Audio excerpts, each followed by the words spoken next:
Okay, hi friends, I'm back with you with another video lecture, and this time it's on a poem by Rabindranath Tagore included in your textbook Zeitgeist Readings on Society and Culture. It's in module 1 entitled Indian Constitution and Secularism. The title of the poem here by Rabindranath Tagore is Freedom. And Rabindranath Tagore, as you see in the slide, here is his image. He was born in 1861 and he died in 1941. Rabindranath Tagore will be known to any student in India or any common person, common individual in our society. He was one of the, in fact, the very best India has offered to the world poetry. He was the one to be awarded Nobel Prize for literature. It happened in 1913. In fact, his years, the years of his birth and death give you an idea about the period to which he belonged. He belonged to India of the years of our struggle for independence. When struggle for independence, freedom struggle was actually gathering momentum, Rabindranath Tagore was very much in the scene. We cannot find him to be an activist with several other people, but he was always there in the course of India's struggle for independence. He was born in 1861 in Calcutta in an aristocratic Brahmin family. Actually, he belonged to a section of the Brahmin community known as Pirali Brahmins. Pirali Brahmin is a long story. I will have to explain it at length, and I am not doing it at the moment. You can explore what Pirali Brahmin suggests, especially in the case or situation of Rabindranath Tagore. Rabindranath Tagore was, you see, who followed the conventional home education for a fairly long period.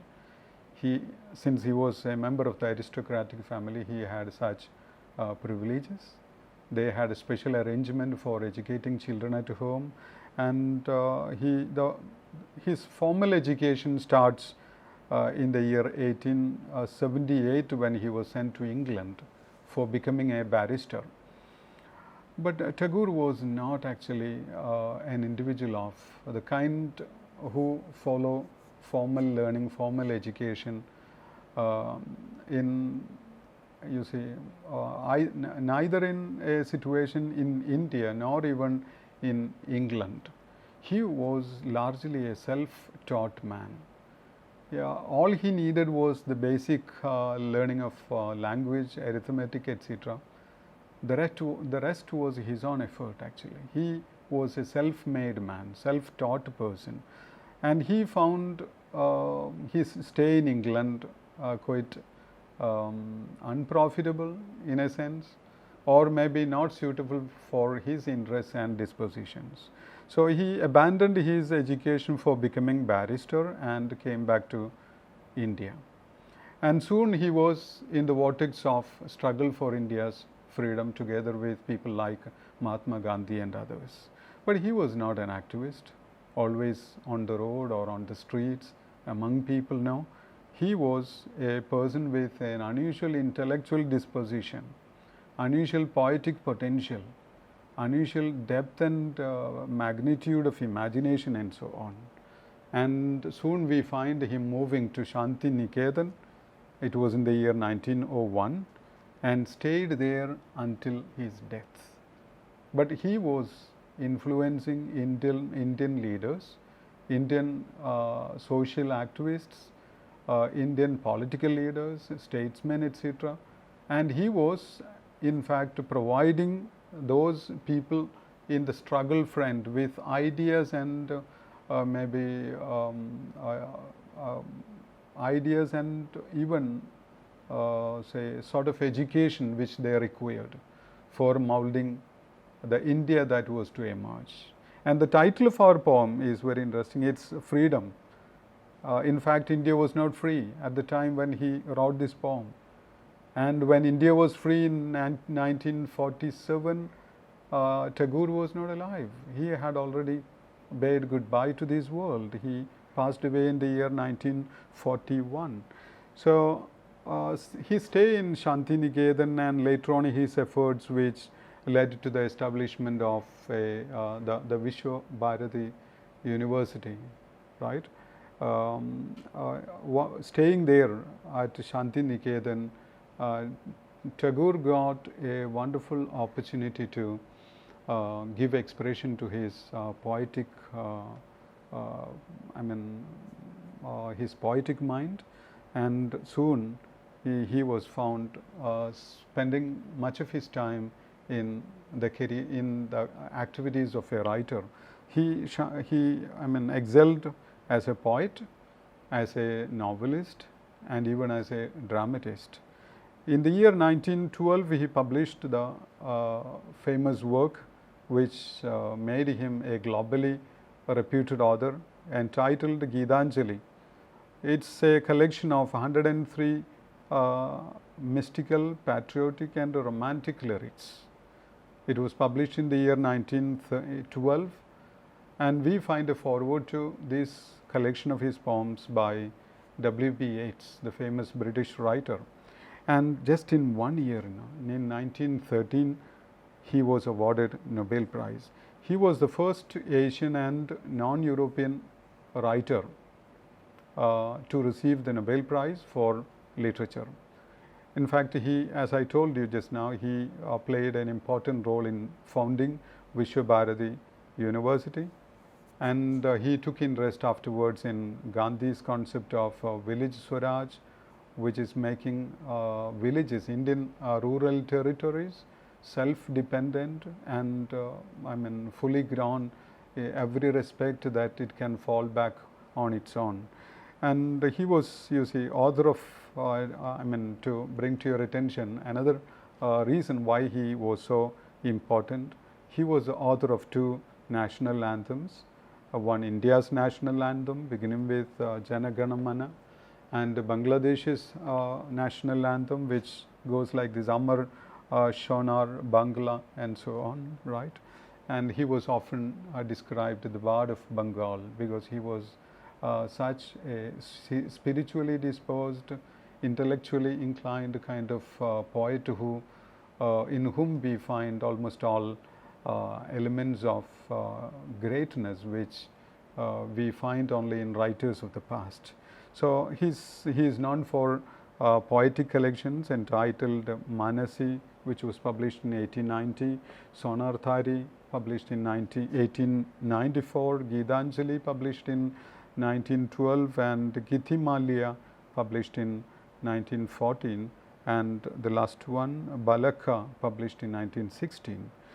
So going ahead, here is the poem for our study. It's a lyric, a short poem. It's a subjective poem which talks about Tagore's ideas of freedom, because those days this was written just a few years before he passed away. And since, you see, it was a time when every Indian was deeply concerned about winning political freedom from Britain, Tagore was very much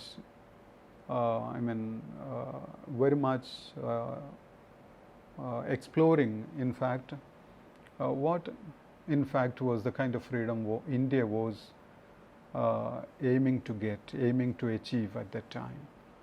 Was political freedom from Britain that we require, or something more, something additional? Tagore knows for sure that India was not just in one kind of slavery. Political slavery or political submissiveness to the British rulers, of course, was there. This was the immediate issue that all of us, all Indians experienced at that time. Apart from that, India was in the hold of many other chains, many other factors had kept India enslaved. Indian people will not be free just by being politically free.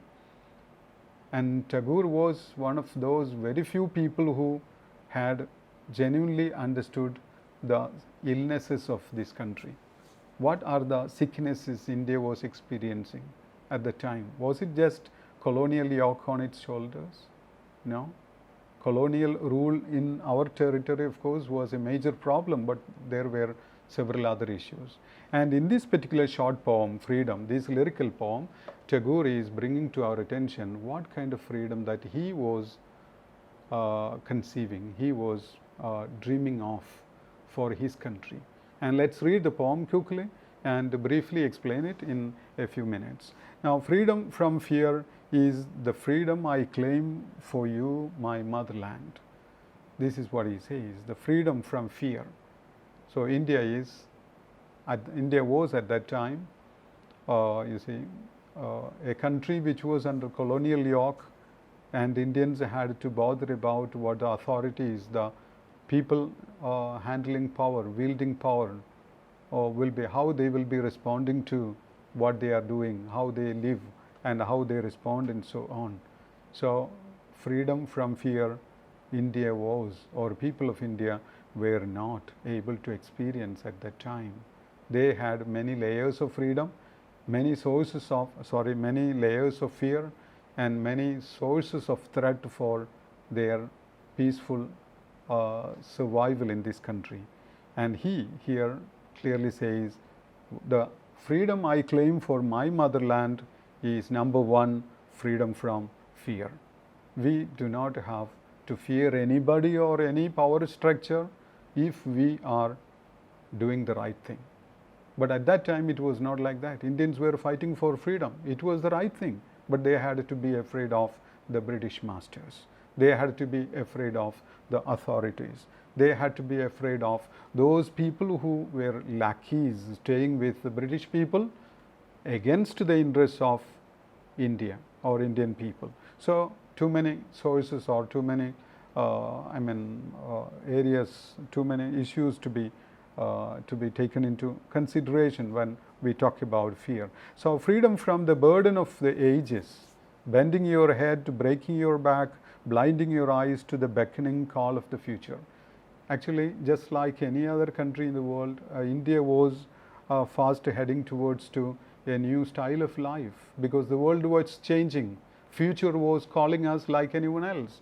But the question is, England was prepared for future, America was prepared for future, Germany was prepared for future, but were we Indians prepared for moving ahead to future? No, this was it.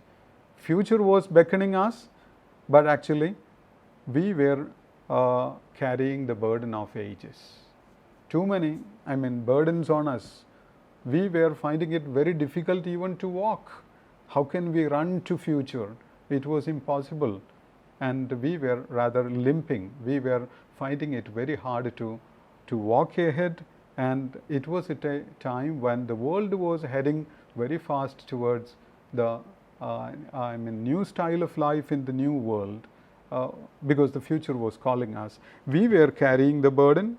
We were with the yoke of history on us, of maybe, to give you a few instances, casteism, for example. We had the system of casteism, which was a big burden on people of the society. Sati was another practice which we had. And Indian society, just imagine, was politically free from the British rulers. Does not mean that India will achieve freedom at that time. We have to get rid of these burdens which cripple us, or which do not permit us to go ahead responding to the call of future.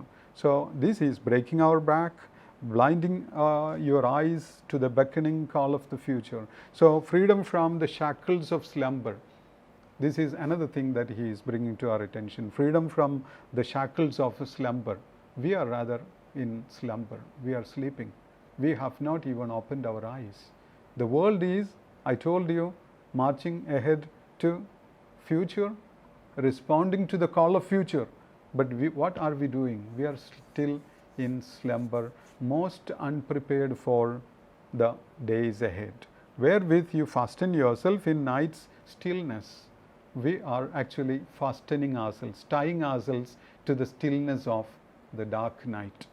So in such a condition, if you have not even opened your eyes, if you haven't woken up, how will you march to future? This is his question. So getting rid of fear is number one. Getting rid of the burden of ages such as casteism, sati and such terrible practices which we had in India is another one. And now the shackles of slumber is another issue which we want to get rid of. Now, mistrusting the star that speaks of truth's adventurous paths. The star is there calling us, guiding us, prepared to guide us, but we are rather mistrusting that star which speaks of truth's adventurous path. The truth is actually before us, it's calling us, but the path shown by truth is a little bit risky. It is adventurous and we will have to sacrifice a bit for that purpose, but we refuse to be guided by the star, the light in the sky, and this is, we need actually freedom from the anarchy of destiny. We put everything on the shoulder of destiny. We say, oh, Indians are like this, we are in this predicament all because of destiny. It's so God destined us to be like this, so we are living like this. This is the kind of usual excuse we have. But Tagore says this is another thing we are to seek freedom from. That is the anarchy of destiny. We shall not permit destiny to play such a big role on us, conditioning our minds, our thoughts, our disposition, etc. No. Break the shackles and come forward. The world is yours. This is for us to realize. Now whole sails are weakly yielded to the blind uncertain winds. Actually, we are just like a ship at sea. But the sails, our sails are not properly installed or erected, that we are being guided by uncertain winds. Uncertain winds means winds which do not take us anywhere. If our sails are properly fixed and the ship is put in the right direction, the wind will take us to the right destination. What happens now is that the wind is taking you to the right, then to the left, then to the front, then to the back, and we reach nowhere. We remain in the same spot all the time. So, and the hem to a hand ever rigid and cold as death. Actually, we refuse to listen to the requirement of the time, the demands of the occasion, and we do not progress at all. This is another, the situation that we are in. Freedom from the insult of dwelling in a puppet's world. Another point that Tagore brings to your attention is that, see, we are just like puppets. We are living just like puppets. Happen to you might be familiar with puppets, kind of dolls with which we find a wire attached, and it's controlled by the master of the show, and we are just mechanically made to move. And this is a sign of brainlessness, thoughtlessness, or a condition when we are rather incapable of being guided by our own thinking or our own understanding. So, where movements are started through brainless wires. So, in the case of puppets, movements are initiated by wires, and wires have no brain, and wires controlling you means you are not controlling yourself. Someone else you have permitted to control you. Your movement is controlled by the wire or someone from beyond.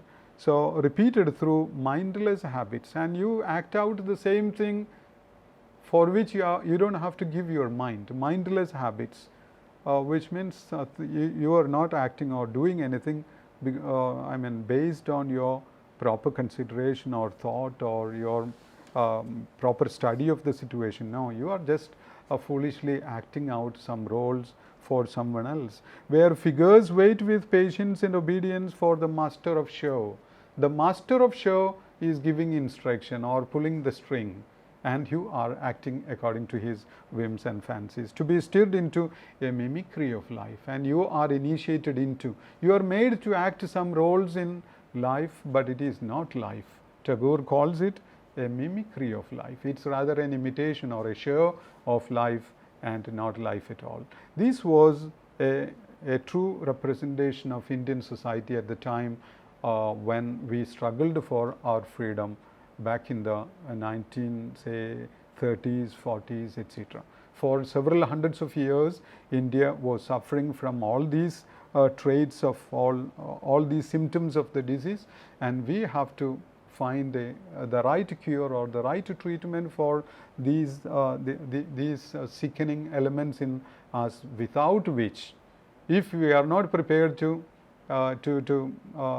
deal with these negative aspects, political freedom, winning political freedom from Britain, from the colonial masters alone will not bring about a big change in our predicament. This is what Tagore shares with us as his idea of what India should be, or what the freedom of our country should be like.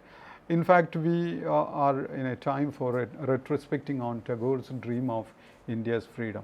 We can make a stock taking and consider whether India has been able to liberate itself after winning freedom from the British masters, whether we have been afterwards able to get rid of, all these freedom, were we successful in winning freedom from fear. I think in our times, in the present day, people live in this country in the grip of fear, right? Everywhere in India we experience this situation. The country is once again going back to a very terrible kind of situation which prevailed probably in India before independence. Now it's coming back, and the burden of ages, I think caste is coming back, rigidity is coming back, communal kind of narrow-mindedness is coming back. All kinds of hostilities are being perpetrated in this country repeatedly by people belonging to all sections. We are politically aware students will be very easy, finding it very easy to understand. And what about Indians? Have we started opening our eyes, or are we still in the shackles of slumber? We have to consider. And whether, yes, we have once again started believing that destiny is everything, and we can leave everything to the anarchy, to the irrational, despotic play of anarchy on our life. So, and we refuse to see the star in the sky. The star is there, prepared to guide us through the darkness, but we refuse to be guided by the star.